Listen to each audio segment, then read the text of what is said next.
자, 이 문단 보면 19세기 초 지중해 연안의 한 동굴에서 발견된 미로의 비너스 상이 좋은 사례가 된다. 됐지? 여기에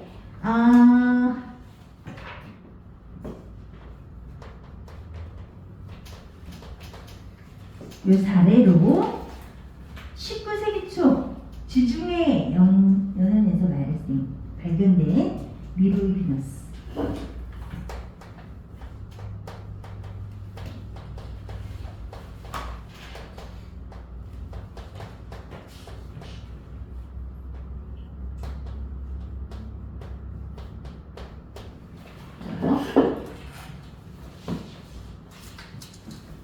발견 당시 이것은 굴 안에 북쪽 벽 앞에 서 있었고, 그 앞에는 뭐가? 제단, 신에게 제사 지내는 곳, 제단이죠. 보이는 큰 돌 주위에 토기들이 여기저기 흩어져 있었다. 자, 이거는 미로의 비너스에 대한 설명인데, 제단이 있었다라는 거야. 제단이 미로와 그리스 시대의 인체 조각상은 동양의 불상처럼 신정이 모셔졌으며 당시 사람들의 종교적 숭배의 대상이었음을 알 수 있다. 이런 사실은 현대 조각품을 감상하는 방법으로 그리스 조각품을 바라보아서는 안 된다는 점을 시사한다. 자, 그렇게 해서 이 미로의 비너스가 발견이 되었는데 지중해 연안에서, 그러니까 이 앞에 신에게 제사 지내는 신당이 있었다라는 얘기야. 그래서 우리가 이제 고대인 미술 작품은 동양이든 서양이든 종교적인 목적, 즉 종교적인 이상을 실현하겠다라는 종교적인 목적으로 작품이 제작되었다라는 것을 알 수 있다. 이 정도로 정리하고 가시면 되겠어요. 그래서 세 번째 문단, 이 조각상에 나타난 그들의 인체 탐구 정신은 바로 위에서 받으면 미로의 비너스 있죠. 지극히 사실적이면서도 이상화된 것이었다. 인체 탐구 정신에다가 내보죠. 이런 정신은 서구 미술의 근본 정신이 되었다. 밑줄 쫙. 그리고 여기 끊어주세요. 자, 그래서 동양과 서양으로 나눕니다.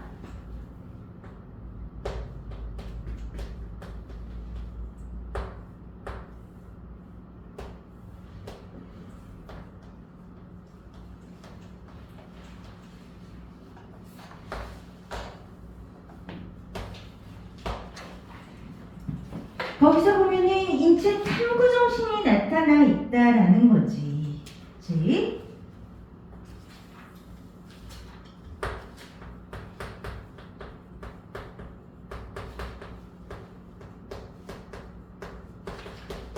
인체 탐구 정신이 나타나 있고 서구 미술의 근본 정신이다. 자, 그래서 동양에서는 자연물이 표현의 주된 대상이었던 데 반하여 서구에서는 동양하고 서구 서로 이제부터는 대조로 가는 거죠. 동양 동그라미 서구 세모하면서 서로 대비되는 대조되는 지점을 찾아서 정리해 봅시다. 자, 동양은 자연물, 서구는 인체를. 자, 이런 게 논점이야. 표현 대상. 표현 대상이 서양은 인체라는 거죠. 동양은 자연물.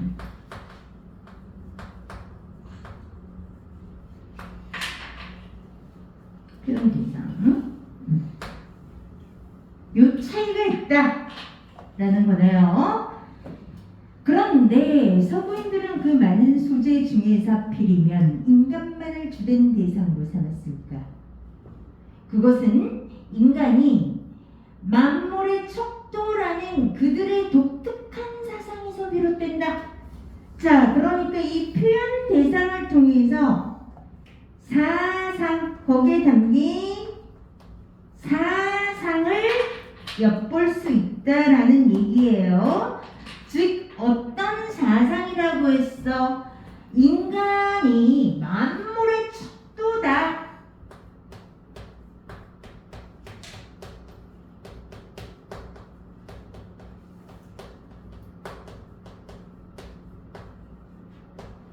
그죠? 즉 인간의 몸에는 다른 어떤 피조물에서도 찾아볼 수 없는 황금 비례가 있대요. 황금 비례. 비율이지. 그러니까 이 비례가 만물을 재는 기준이 되는 것이다.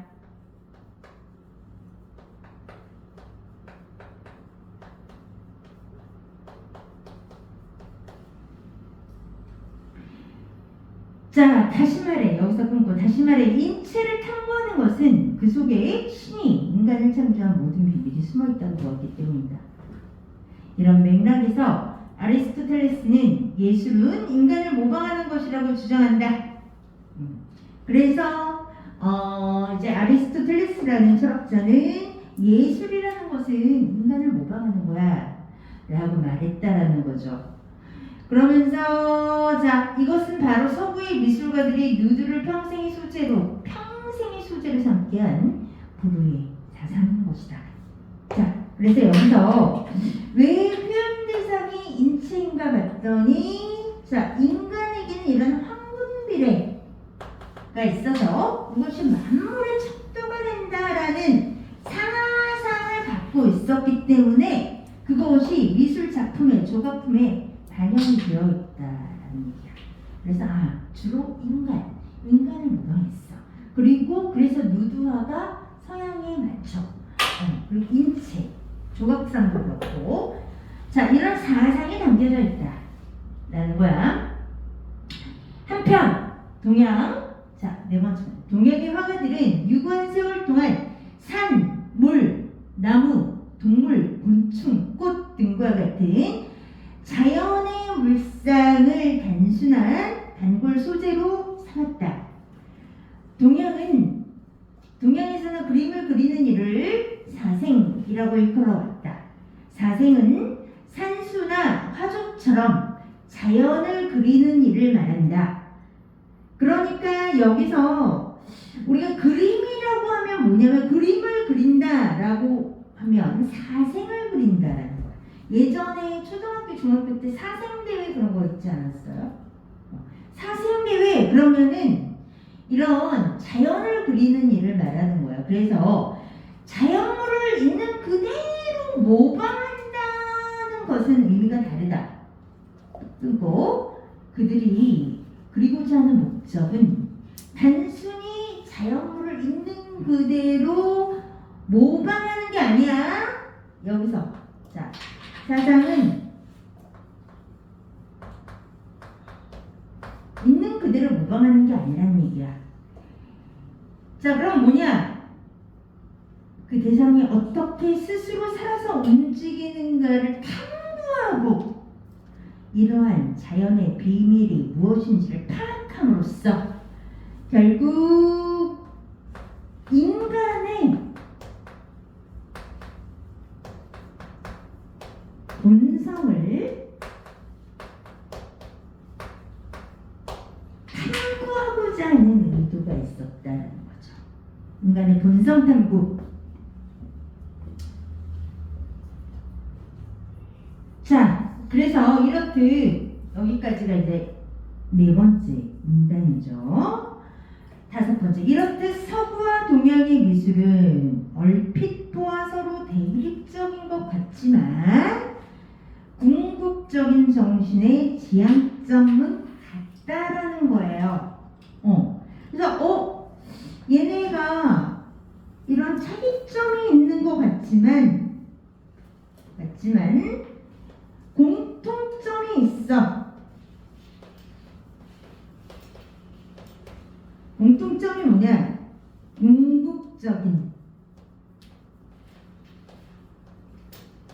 궁극적인 지향점이라고 하죠. 정신적 지향점.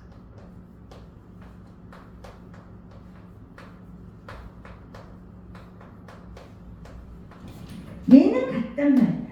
궁극적인 정신의 지향점. 자연은 인간과 별개의 것이 아니라 자연이 곧 인간이고 인간이 또한 자연이기 때문이다.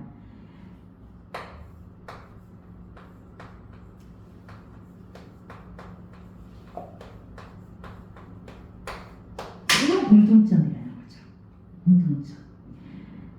여기서는 지금 차이점에 대해서 얘기했지.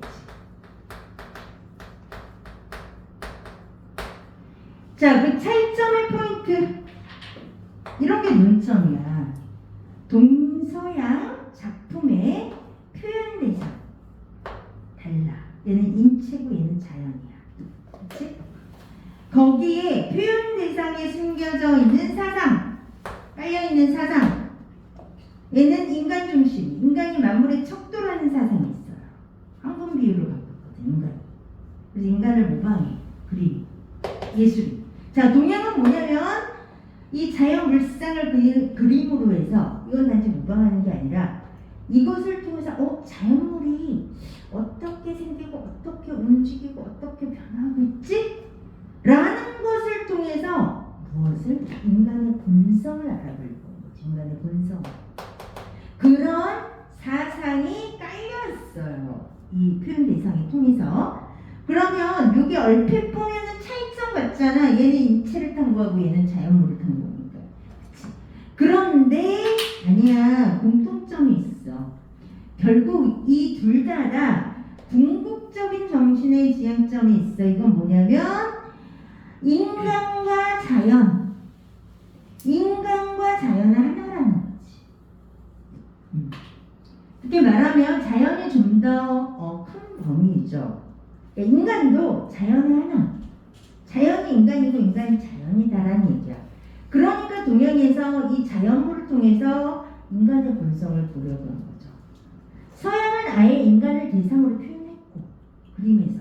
동양은 자연 물상을 표현했지만 거기서 어떤 인간의 본성, 인간의 본질을 찾으려고 했던 거예요. 탐구. 찾는다는 얘기잖아. 그렇죠? 그래서 이런 차이점과 공통점에 대해서 얘기한 거죠. 자, 그러면 잘 보면 처음부터 끝까지 한번 리뷰를 쫙 해보면 서구와 동양의 미술 사상의 공통점과 차이점을 얘기하기 위해서 고대 미술 작품 얘기를 했어. 고대는 종교적인 거야. 종교적인 거. 어떤 신앙심, 숭배심을 깔고 만들었어. 그래서 이건 동서양 공통적이라는 얘기야. 공통적. 자, 그런데 이제 잘 보면 대상이 달라. 대상이나 거기에 담긴 사상이 동서양을 세분화해보면 좀 다른데 서양은 인체 탐구였고 동양은 자연 탐구였다는 거지. 그래서 언뜻 보면 다른데 궁극적인 정신의 지향은 같았어. 궁극적이라는 게 뭐냐면 at 결국, 마침내, 마지막으로 그런 뜻이야. 마지막으로 지향하는 그 지점은 같다는 얘기야. 그게 뭐냐면 바로 자연과 인간이 하나라는 것. 그것은 서로 같다라는 얘기죠. 이게 자연물을 그렸다는 것 자체가 사실은 인간을 궁금해한 거야. 인간의 본질, 본성을 탐구하려는 그런 사상이 깔려있다라는 거죠. 자, 그래서 이런 구조화는 사실은 결국은 동서양의 미술 작품을 통한 사상에 대한 공통점, 차이점이잖아. 그치? 이거는 그냥 대조로 해가지고 나타내면은 어렵지 않죠. 그러면 여러분들이 찾아야 될 건 뭐냐면 공부하면서 요런 이제 논점들이죠. 가장 큰 논점은 요거 차이점, 공통점이지. 그쵸. 자, 그 다음에 비교 대상, 비교 기준, 표현 대상에서 이런 차이점이 있고 사상에서, 그것을 통한 사상에서 차이점이 있었다. 자, 그런데 전체적인 공통점 이거다 라는 논점을 찾으시면 되겠죠. 자, 제목 써봐봐. 제목 서구와 동양의 미술사상. 자, 그 다음에 문제나 제목이나 같은 거예요. 서구와 동양의 미술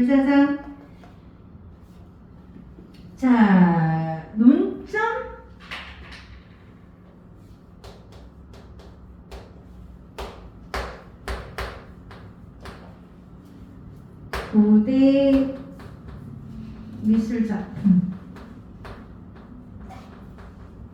특징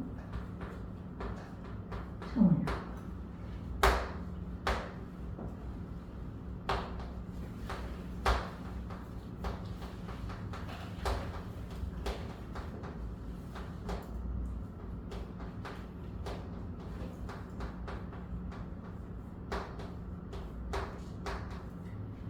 비교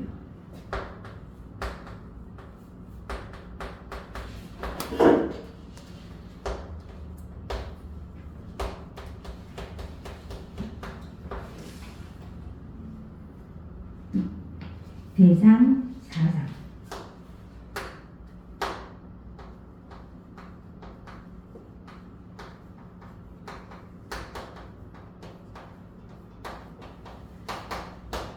비교라는 개념은 대조하고 비교를 같이 포함하고 있는 거예요. 또 무엇을 비교한다 그러면 차이점과 공통점을 동시에 포함하는 개념이에요. 비교가. 그러니까 동서양 미술 작품의 표현 대상 그리고 사상 이런 것들이 논점이 되는 거지. 공통점, 차이점 해서 논점이 되는 거지. 논지는 이것에 대한 답이죠. 이것에 대한 answer가 논지야. 근데 이것이 Q라면 Q and answer 그것에 대한 답이라는 거지 논지가. 아시겠죠? 여러분들이 지금 우리가 부조하는 목적이 이 논점을 찾는 거예요. 논점. 여기서 말하고 있는 포인트가 뭐지? 포인트. 공통점 차이점이구나. 그러면 정보의 위치가 어디에 있는지 기억이 남거든. 근데 요즘 수능같이 정보 양이 많을 경우는 특히나 더 이 부조화가 중요해요. 부조화를 하다 보면 빨리 읽으면서 뼈대가 되는 부분, 큰 줄기가 되는 부분, 그게 이제 논점, 이거 중심화제. 그런 부분은 집중. 그 다음에 잔가지는 쭉쭉쭉 읽어봐. 큰 가지가 나오면 다시 집중, 잔가지가 나오면 쭉쭉쭉 읽어봐. 그래서 논점을 정리해. 자, 그러면 문제 풀면서 어때? 정보의 위치가 기억이 나죠. 3문장. 제일 최악이 어떤 경우냐면 독해할 때 글이 길어. 한 반 정도 읽었는데 앞에 내용 까먹었어. 다시 올라가. 다시 읽어. 3분의 2 정도가 또 까먹었어. 또 올라가. 또 까먹어. 겨우 읽었어. 문제를 봤어. 생각이 안 나. 봤던 것 같은데 다시 읽어. 이런 애들 있잖아. 최악. 그건 최악. 그거는 도저히 잘 볼 수가 없어요. 그냥 찍는 게 나아. 그러면은 논점을 우리가 정보의 위치를 기억하고 있으면은 그쪽으로 가서 그 부분만 다시 읽으면 돼. 확인하면 돼. 정보를 다시 확인하면 돼요. 제일 베스트인 건 뭐냐면 처음부터 끝까지 읽고 문제도 처음부터 끝까지 읽으면서 막힘없이 풀면서 확신 갖고 푸는 거. 아주 드물게 있어요. 그런 학생들의 특징 살면서 독서량이 굉장히 많았고 그래서 독해력이 굉장히 튼튼한 상태에서 독해를 근데 별로 없는데 그렇지 못한 우리들이 대다수의 90 한 5% 이상 어떻게 할 것이냐. 부조화 훈련만 해도 여러분들이 어느 정도는 정복할 수 있다. 전체 요약을 짧게 한번 해보세요. 한 문장으로 전체 요약.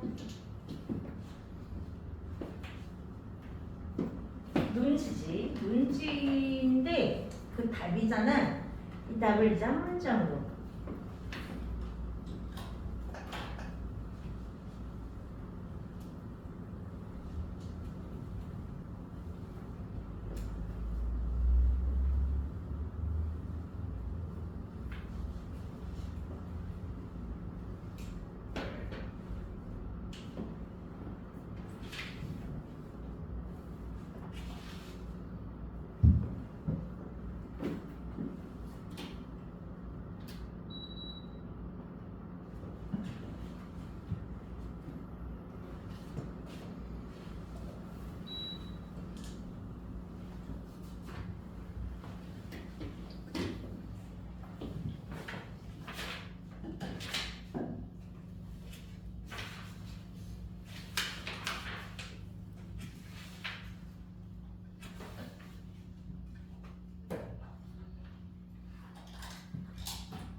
나무나 해봐봐. 했어? 네? 했어?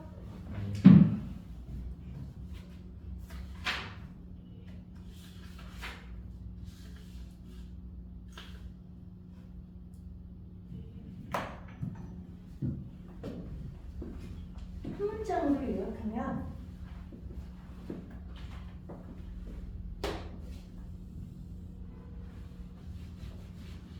정말 줄기만 뼈대만 딱 해보면 여기 지원이 해봤니? 동서양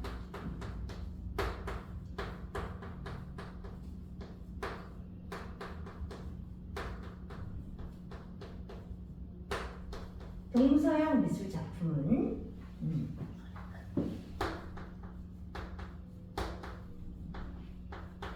표현 대상 및 그것에 담긴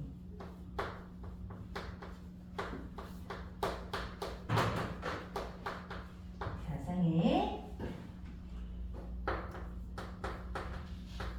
차이가 있으나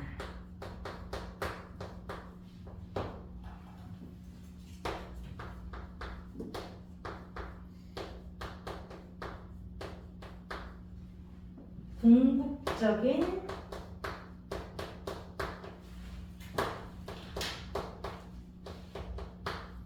정신의 지향점 이런 부분에서는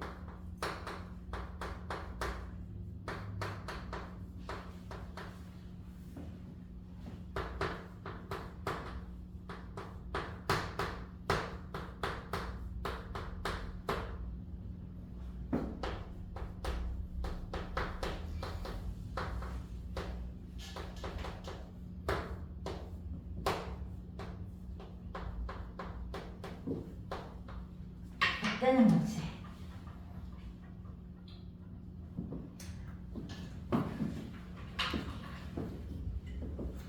동서양 미술 작품은 어디에서 차이가 있으나 어디에서는 같다. 차이가 있으나 같다. 차이점, 공통점. 한 문장. 구조가 재밌지 않니? 자꾸 하다 보면 재밌다니까. 자꾸 하다 보면 재밌어요. 그리고 여러분들이 한 거를 내가 재작년 이게 이제 이게 부조화의 교본서 1차원. 이게 우선 지문이죠. 고2건 하나도 없어. 다 3학년 거야.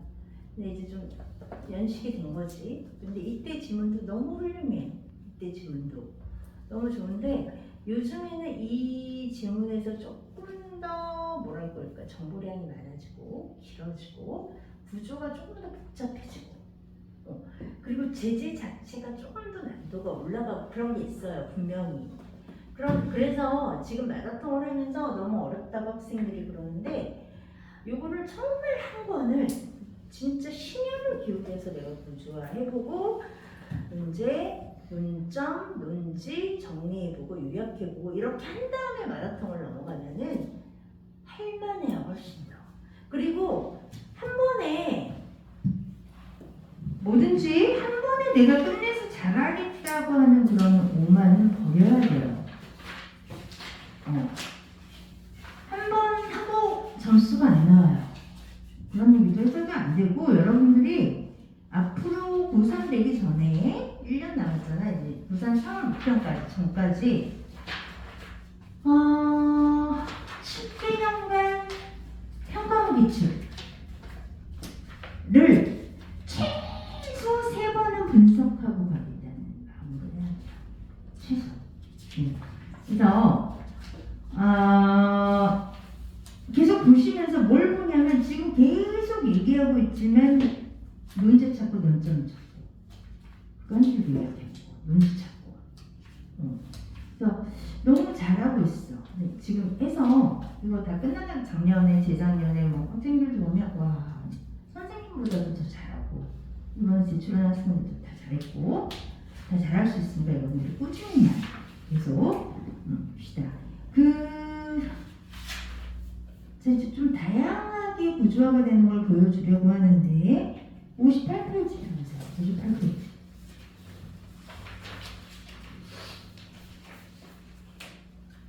본문 읽고 한번 쭉쭉 논점 잡아보는 거.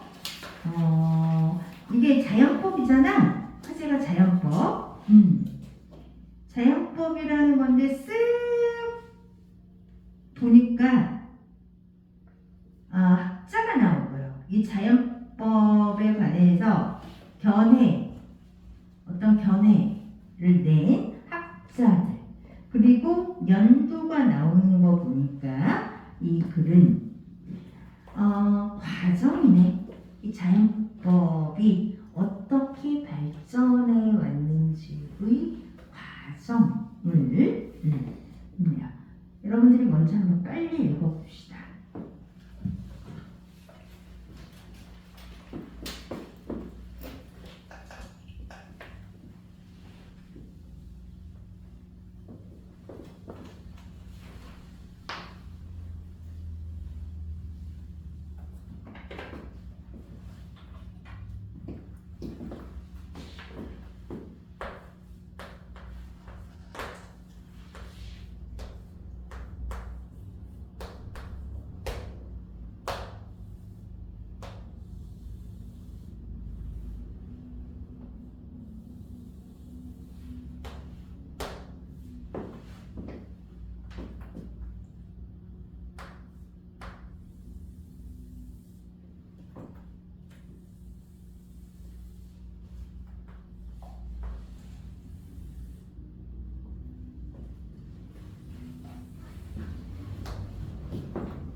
크게 논점 3개야.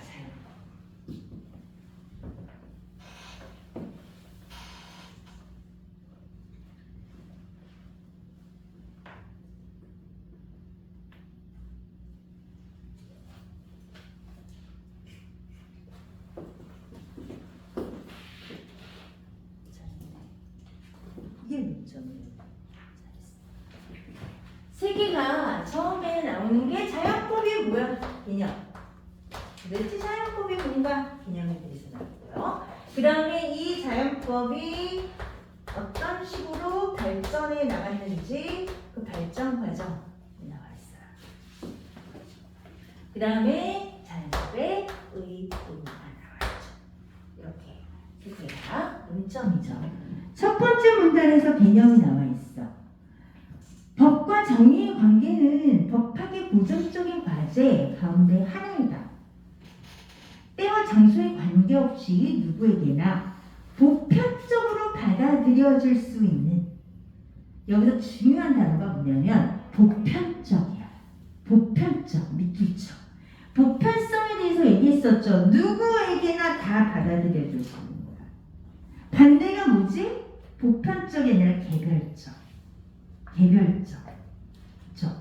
이게 아니라 보편적이라는 것은 모두 골고루 다 누구에게나 통용된다라는 거지. 정의롭고 도덕적인 법을 떠올리게 되는 것은 자연스러운 일이다. 정의롭고 도덕적인 법, 밑줄. 자, 그러면서 전통적으로 이런 법을 자연법의 정의, 자연법의 개념이 나왔네요. 자연법 메모죠? 운이 외웠다. 자연법은 인위적으로 제정되는 것이 아니야. 인위적 제정되는 것이 아니라 특징이 인간의 경험에 앞선다는 말을 우리가 뭐라고 하냐면요, 선험이라고 해요.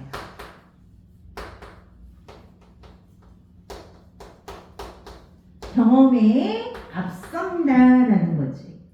우리가 경험에 앞서서 알 수 있는 것들이 있나요? 경험하지 않고 알 수 있는 거 있어, 없어? 없어? 경험하지 않고 이성으로 알 수 있는 게 있어요. 그렇잖아. 수학도 그런 거잖아. 수학도 연역적인 체계에서 우리가 경험하지 않지만 어떤 연역적인 법칙이나 공식 안에서 문제를 풀어내는 거잖아요. 그런 것들이 선언적인 지식이지. 그러니까 선언적이라고 말하면 그거는 이성과 연결이 되어 있어요. 여기서는 뭐냐면 인간의 경험에 앞서 존재하는 본질적인 것이래. 기출적, 본질적인 것, 본질적. 신의 법칙이나 우주의 질서 또는 인간의 본성 바로치고. 그럼 신의 법칙, 우주의 질서, 인간의 본성 그런 걸 말하는 특히 인간의 본성이 깃든 이성이라는 거죠. 동그라미죠. 다시 말해 참거짓 선악을 분별할 수 있는 인간만의 자질은 자연법을 발견해낼 수 있는 수단이 된다. 이성이죠. 이성이 자연법을 발견해낼 수 있는 수단이 된다. 자, 그럼 여기서 개념과 수단이 나오네요. 발견할 수 있는 수단.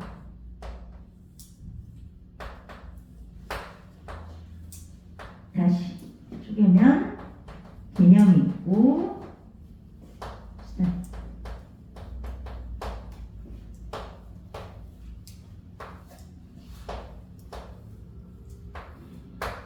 자, 개념은 보편적이고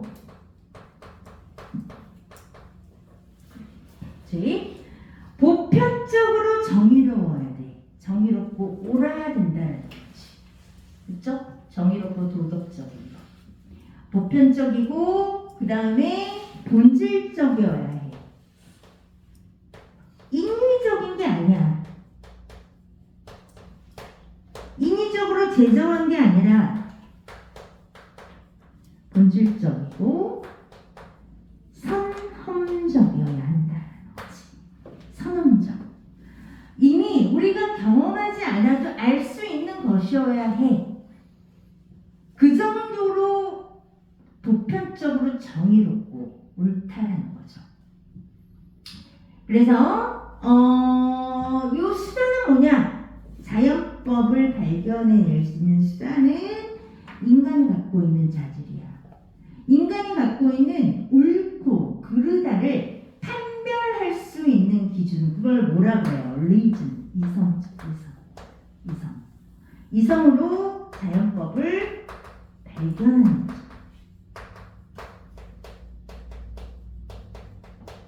왜 발견이라는 말을 썼어? 제정하는 게 아니니까.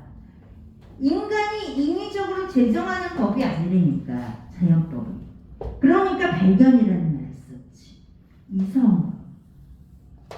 본질적으로 인간이 선과 악을 옳고 그름을 판별할 수 있는 시각, 자질.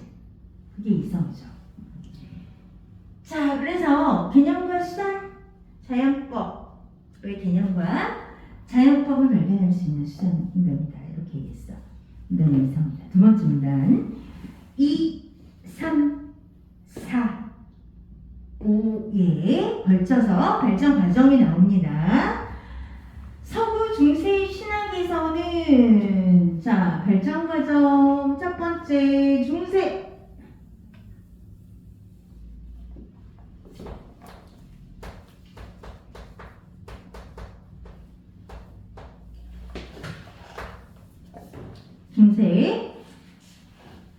자연법을 인간 이성이 새겨진 신의 법이라고 이해하여 종교적 권위를 중시하였다. 중세는 신의 사회잖아. 그치? 그러니까 중세에서는 자연법을 신의 법이라고 하는 거지. 신의 법. 중세는 신중심 사회이다 보니까 이건 신의 법이야. 이렇게 얘기했다는 얘기지. 자, 그래서 종교적인 권위를 중시했고 이후 근대로 왔어.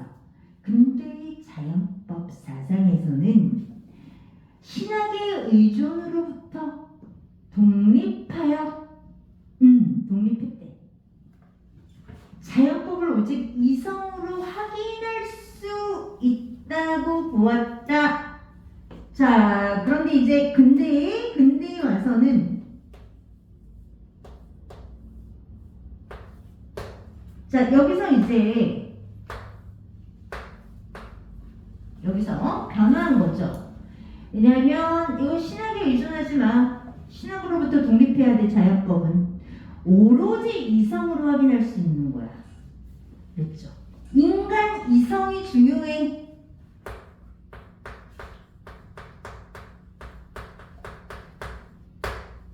인간의 이성.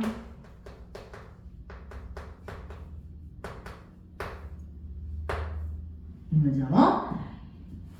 자, 이런 경향을 열었다고 할 수 있는 학자가 있어요. 바로 뭐냐면 그로티우스. 그로티우스는 중세의 전통을 수용하면서도 인간 이성에 따른 자연법의 기초를 확고히 하였다. 누구? 그로티우스. 학자 이름이 나오잖아. 그로티우스에 의해서. 그래서 인간 이성이라는 것이 신이 아니라 인간 이성으로 자연법이 됐어. 그러는 거죠. 자, 그는 이성을 통해 확인되고 인간 본성에 합치하는 법 규범은 자연법이자 신의 의지라고 말하면서 이 자연법은 신도 변경할 수 없는 본질적인 것이라고 주장하였다. 본질적인 것. 네, 이 자연법은 함부로 신도 바꿀 수 없는 거라는 거죠. 그러니까 인간의 이성이면서 인간의 이성으로 자연법의 기초가 세워졌고 또 매우 본질적인 법이야.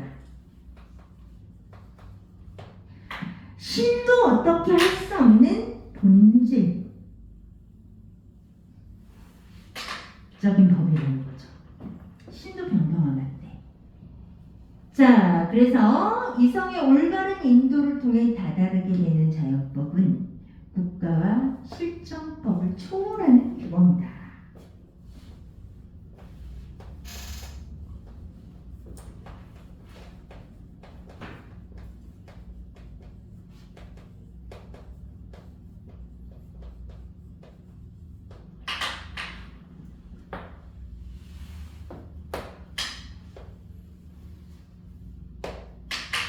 이것을 넘어서는 거라는 거지. 그러니까 본질이란 말이 나온 거야. 본질이 뭐죠? 본질. 우리가 그러잖아요. 본질을 탐구해라. 본질을 통찰하라. 본래의 성질. 본질. 되게 좀 철학적인 말인데 본질이 뭐냐면 본질에 대한 지문도 있어요. 가까운 지문에 어떤 현상이나 개념이나 상황이나 있는데 그것의 본질이 뭐냐면 그것의 아이덴티티를 말하는 가장 코어인 부분이에요. 코어. 가장 중요한 부분이지. 핵심적인 거, 중요한 거. 그게 본질이라는 거죠. 그러니까 이 자연법이라는 것이 그로티우스라는 학자는 뭐냐면 이성에 의해서 발견될 수 있는 본질이라는 거야. 한마디로 얘기하면 인간이 이성을 갖고 있기 때문에 그 이성에 의해서 구별하고 발견할 수 있는 본질적인 법이라서 인간이 제정하는 실정법의 위에 있다고 보는 거죠. 그럼 여기서 어떤 식으로 차이점이 있냐면 자연법 이때는 신이 짱이었으니까 신이 베스트였잖아. 퍼스트였잖아. 그러니까 신의 법이야. 자연법은 신의 법 이랬는데 여기서 그것을 부정했다기보다는 발전시켜 나갔어요. 신의 법인 거 알겠는데 인간의 이성으로 발견되는 본질적인 실정법을 초월하는 그런 본질적인 법이야. 그래서 신도 변경할 수 없어.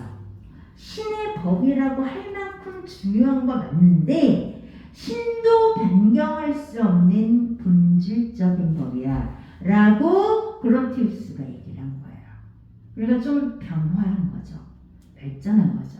이렇게 얘기를 했어. 자, 그러한 이해사상은 됐죠? 그로티우스가 활약하던 세 번째 문단 봐야겠네. 시기는 한편으로 종교전쟁의 시대였다. 그는 이 소용돌이 속에서 어떤 법도 존중받지 못하는 일들을 보게 되고 자연법에 기반을 두면 카톨릭, 개신교, 비기독교 할 것 없이 모두가 받아들일 수 있는 규범을 세울 수 있다고 생각했다. 모두가 받아들일 수 있는 밑줄쳐가 아까 위에 나온 거 뭐야? 보편성이지. 이게 보편적으로 받아들여질 수 있느냐. 두 번째 줄 봐봐. 누구에게나 보편적으로 받아들여질 수 있는. 그쵸? 반복되죠. 반복되지 표현이. 그죠? 긴밀하게 연결되어 있어. 정보와 정보가, 어휘와 어휘가, 문장과 문장이, 문단과 문단이. 그래서 자, 이거는 보편적인 법이라는 거지. 누구나 다 기독교인도 불교인도 카톨릭도 이때 종교 전쟁이 엄청났잖아. 그치? 그래서 나아가 이렇게 이루어진 법 원칙으로서 각국의 이해를 조정하여 전쟁의 참호를 막고 인류의 평화와 번영을 실현할 수 있다고 믿었다라는 거죠. 그래서 요 본질적인 법은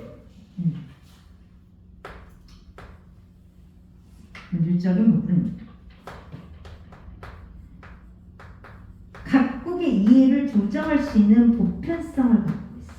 정확히 말하면 조정이 틀렸어. 조정이라고 해야 돼. 그래서 전쟁을 방지하고 평화를 구축한 거죠.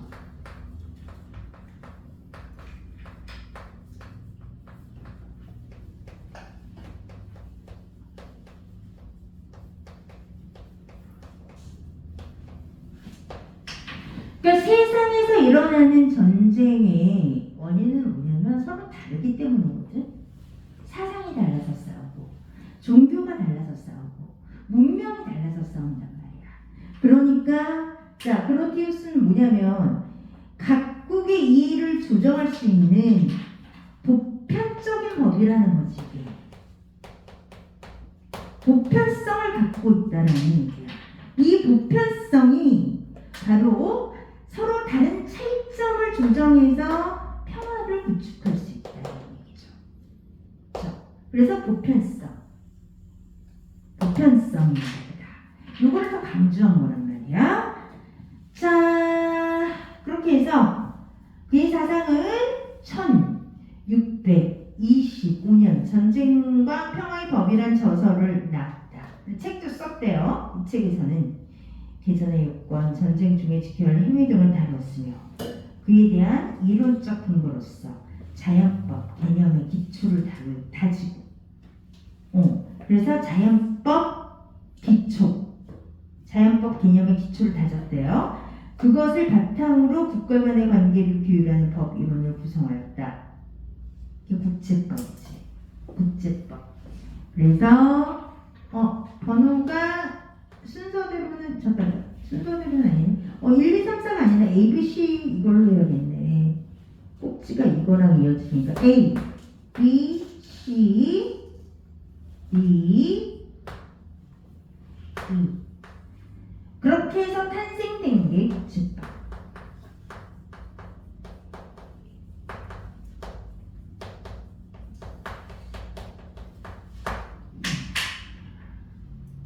자, 그래서 그로티우스는 국제법의 아버지라고 부른다. 자, 그 다음 신의 권위에서 독립한 이성의 법에는 인간의 권리가 그 핵심으로 자리 잡았고, 그래서 근대 사회의 중요한 사상적 배경이 되었다. 그래서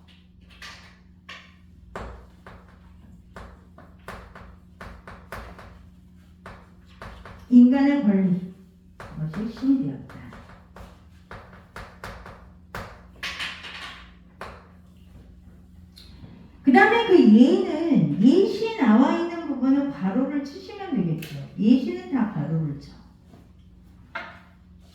자, 이게 보니까 그러한 그 사상은에서 쭉 미국의 그 예로 1776 미국의 독립선언에도 자연법의 영향이 나타났다. 더욱이 프랑스 대혁명기의 인권선언에서도 자유권, 소유권, 생존권, 저항권은 불가침의 자연법적 권리로 선포하였다. 이처럼 자연법 근대 사상은 근대적 법 체계를 세우는 데 중요한 기반을 제공하였고 특히 자유와 평등의 가치가 법과 긴밀한 관계를 맺도록 하는 데 이바지하였다. 그렇게 해서 이 근대 때 우리 프랑스 혁명이 일어났죠. 그렇죠? 미국이나 영국에서도 혁명이 일어나 시민혁명이라는 게 일어났거든. 그치? 그래서 시민혁명에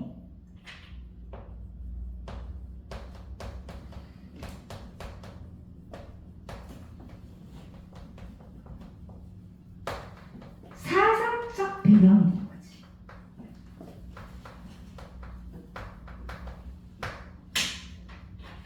왜냐하면 인간의 권리가 핵심, 자유, 평화, 권리 그러다 보니까 시민혁명의 사상적 배경 시민혁명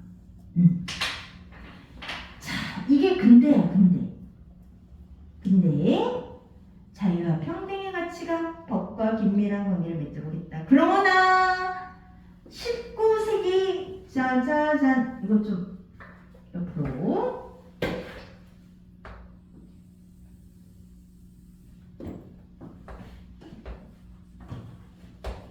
19세기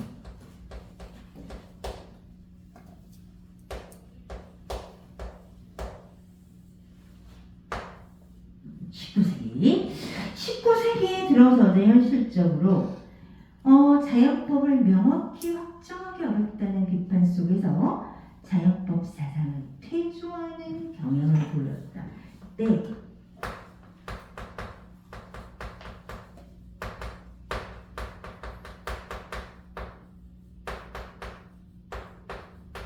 퇴조 현상이 한번 와요. 왜냐하면 현실적으로 명확히 확정하기가 어렵다는 거야. 이때 비판의 선봉에 서며 새롭게 등장한 이론이 이른바 법률 실존주의이다. 그래서 이 자연법 사상과 대비되는 법률 실존주의 사상이 대두돼. 사상은 대두라는 말을 쓰지. 그치? 이게 퇴조하면서 법률 실존주의.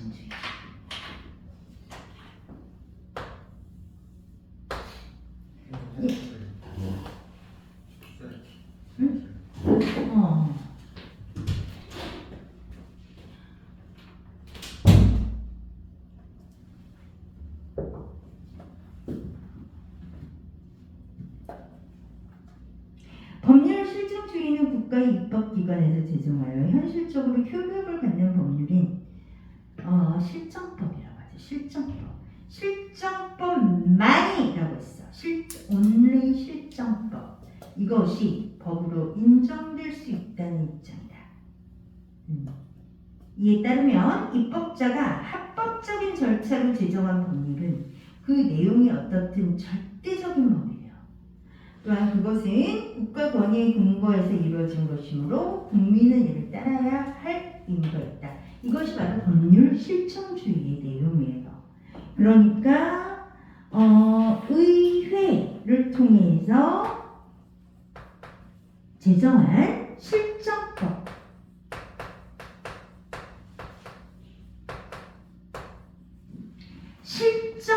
실정법만이 절대적으로 효력을 갖고 있고 국민들이 따라야 할 의무가 있다는 거지. 실정법 only 이것만이라는 거야. 그러니까 이들이 말할 때 자연법이라는 것은 이거는 너무 추상적이야. 자유? 평등? 아니야. 이거는 성문으로 그 다음에 어떤 의회의 제정 과정을 거쳐서 만든 그런 법, 그런 법만이 우리가 따라야 될 절대적인 법이야 라는 사상에 부딪히게 된 거죠. 그 사상에. 자, 하지만 현대에 와서 합법에 외관을 쓴 전체주의로 말미암은 참혹한 세계대전을 겪자 자연법에 대한 논의는 분기를 맞기도 합니다. 자, 그래서 좀 옆으로 길어지네요. 과정이니까, 그렇지?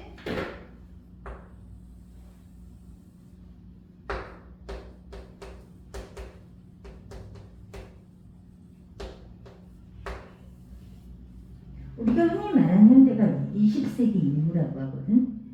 1894년 뭐 20세기 이후 이렇게 되는 현대에 뭐냐면 다시 자연법이 부흥기가 와요. 그러니까 명확히 얘기하면 자연법에 대한 논의죠. 논의. 왜냐면 세계대전을 겪거든.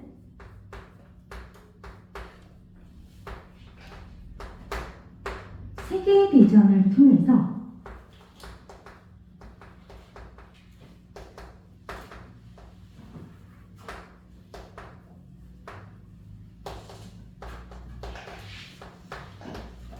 분기를 맞아요. 그럼 생각을 해보면은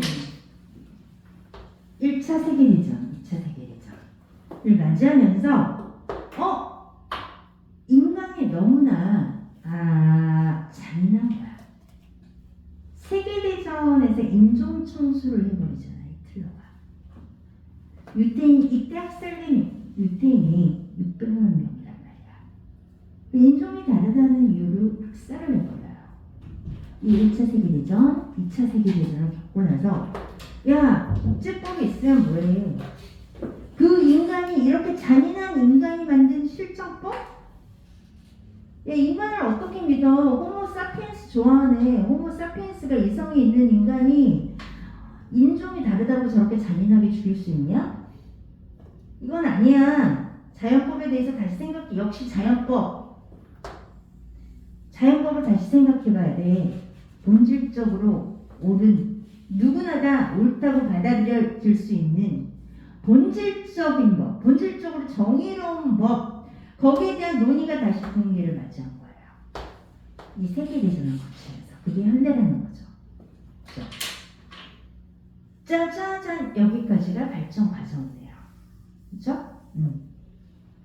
호피 괜찮니? 네. 그렇게 밤새서 공부하고 그런 거는 하지 말고 잠을 좀 자야지. 응? 건강 해쳐.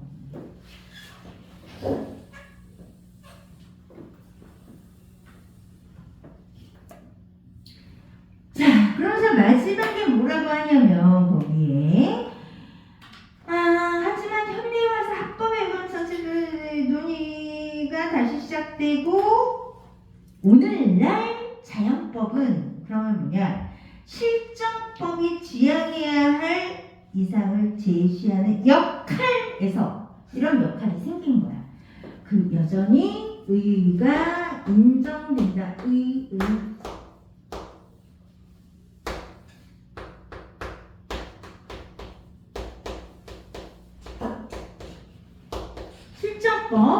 실정법의 이상이라고 했죠. 실정법이 지향해야 할 이상.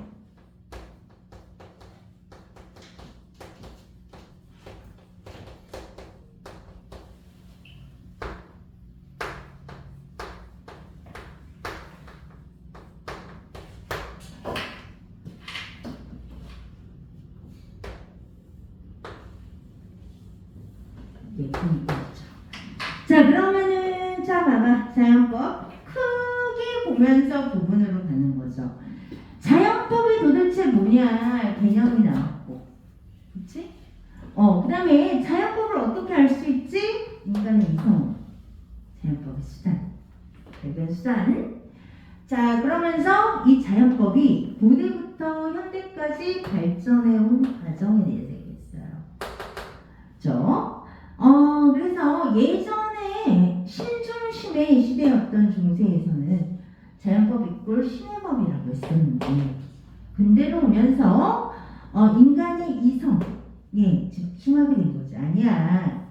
이거는 신도 함부로 할 수 없는 인간의 이성에 의해서 발견되는 아주 본질적인 근원적인 그런 정의로운 법이야.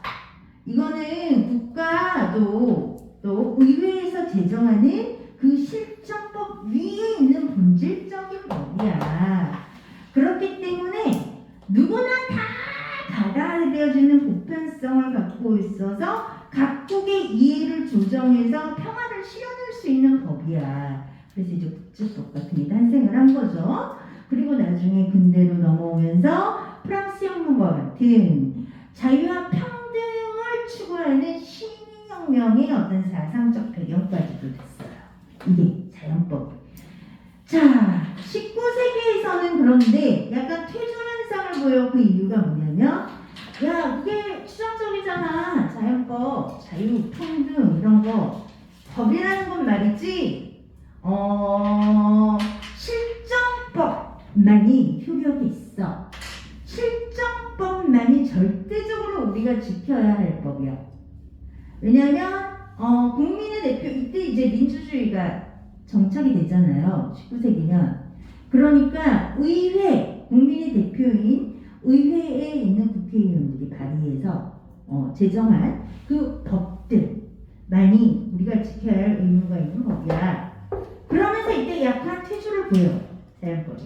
그러나 현대에 와서 전쟁, 세계대전을 겪으면서 인간의 어떤 이성에 대해서 의심을 하기 시작하는 거예요. 철학자들이. 인간의 이성. 우리가 인간의 이성을 가지고 굉장히 훌륭하게 선언적으로 판단할 수 있는 그런 이성의 동물이라고 생각했는데 아닌데? 동물보다 못한데? 이게 뭐지? 이러면서 이때 실존주의 철학이 나오고 철학자들이 멘붕에 빠져.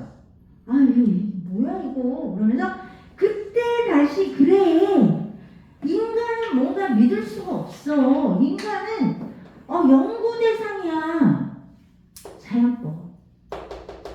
우리가 전에 얘기했던 그 본질적인 실정법을 초월하는, 국가를 초월하는 그런 본질적인 자연법. 이걸 다시 한번 생각해 봐야 돼. 라고 다시 논의의 분기를 맞았다라는 얘기예요. 그러면 이 자연법의 의의는 뭐냐? 우리 실정법, 지금은 우리 실정법에 의해서 움직이고 있는 거죠. 우리 이 국가라는 체계가 실정법에 의해서 돌아가고 있는 거란 말이에요. 예를 들어서 분란이 생겼을 때, 야, 법적으로 해 이러잖아. 법으로 이게 실정법이거든. 실정법.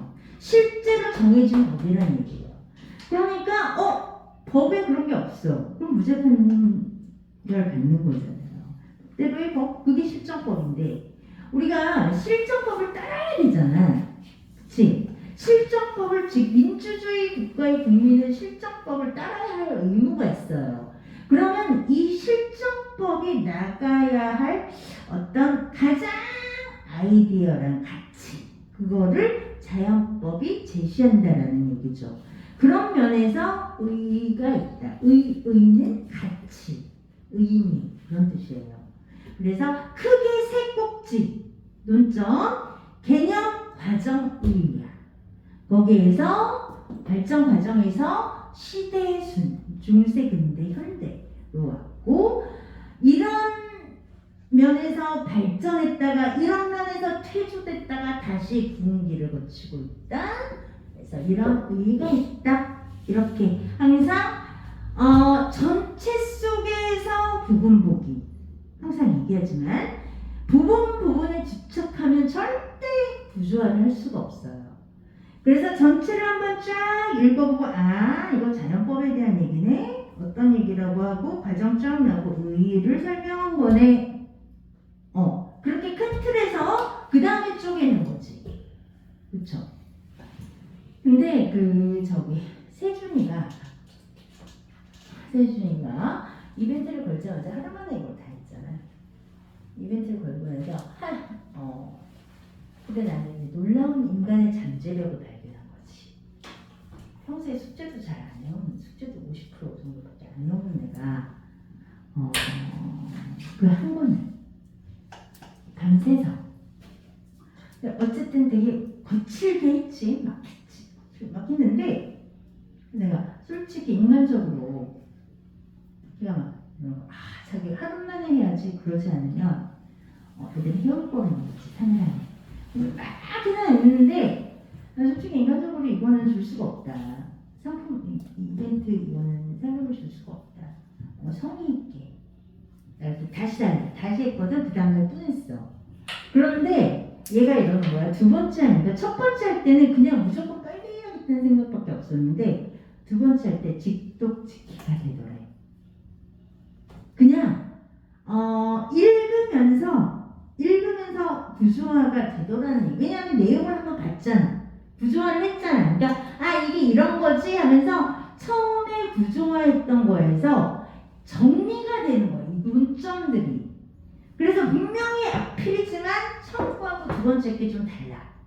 두 번째 거는 이 논점들이 이틀 후에 냈나? 논점이 정말 첫 번째 거에 비해서 깨끗하게 정리가 되어 있어. 그러니까 얘가 두 번 읽으니까 이게 무엇에 대해서 쓴 거지? 그 기억이 나는 거야. 그러다 보니까 이런 식으로 논점 정리가 그래도 깨끗하게 잘 되어 있더라고. 그게 어떻게 보면 그게 선생님이 바라는 거예요. 걔가 너무 빨리 하고 급하게 한 건 있지만 어쨌든 이거를 몰입해서 많이 하잖아? 정말 몰입해서 반복해서 많이 하잖아요. 직독직해의 수준이 되는 거야. 읽으면서 바로 구조화가 이렇게 되는 거죠. 그렇게 되면 수능에서 비문학은 볼 수가 없겠죠. 논지 있잖아. 논지 한번 해봐. 논지는 자연법의 특징이고 논점은 자연법의 개념, 발전 과정, 의의죠. 전체 논지 한 문장으로 이렇게 보세요.